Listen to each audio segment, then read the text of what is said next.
ধারণ করে এই জাতীয়তাবাদী দল বিএনপির পতাকা এখনো উড্ডীয়মান আছে। জিয়া রহমান প্রেসিডেন্ট ছিলেন, আল্লাহ তার শাহাদত, আল্লাহ তার শহীদের দরজা দান করো। এবং পরবর্তী পর্যায়ে ম্যাডাম খালেদা জিয়া 3 বারের এই বাংলাদেশের প্রধানমন্ত্রী ছিলেন।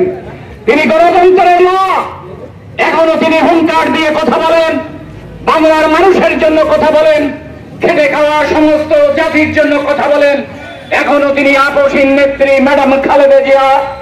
আর সেই দলের আজকে 47তম জন্মবার্ষিকী, আজকে এই প্রতিষ্ঠা বার্ষিকী, 47তম প্রতিষ্ঠা বার্ষিকীতে আমাদের প্রিয় নেতা সৈয়দ মেহেদী আহমেদ রুমী আজকে প্রধান অতিথি এখানে এসেছেন। জাতীয়তাবাদী দল বিএনপির এখানে থানা বিএনপির বর্তমানে যে আমাদের দায়িত্ব দিয়েছি আলাউদ্দিন খানের, তেনার সভাপতি এই ব্যানারে লেখা আছে, তিনি যে কোনো কারণে নেই। আজকের প্রধান অতিথি আমাদের মেহেদী রুমী সাহেব। আমি বক্তব্য বাড়ানো না, রাজনৈতিক বক্তব্য দিলে অনেক কথা আমাদের মনে আছে, সেই কথাগুলো বলা দরকার ছিল, কিন্তু সময় নেই।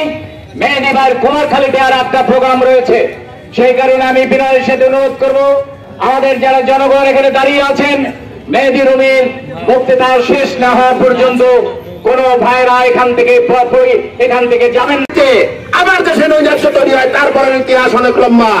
5ই আগস্ট সাধারণ জনগণের বিপ্লবের মাধ্যমে সেটিরও অবসান হয়। আগামীতে আমাদের নির্বাচন আসন্ন। আমরা আজকে যারা এখানে উপস্থিত আছি বাংলাদেশ জাতীয়তাবাদী দল নেতাকর্মী, সকলের কাছে উদাত্ত আহ্বান থাকবে, দল মত নির্বিশেষে, কোন গ্রুপ নির্বিশেষে, ভাই ব্রাদার নির্বিশেষে, অমুক ভাই তমুক ভাই নির্বিশেষে সব মেয়েদি হবে তুমি রাজ্য শক্তিশালী উপস্থিতি। আমাদের মেহেদী ভাইয়ের আরেকটি প্রোগ্রাম রয়েছে কুমারখালীতে, যে প্রোগ্রামটা উনি এখান থেকে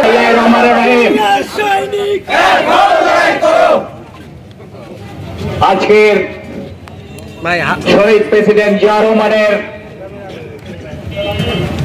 78তম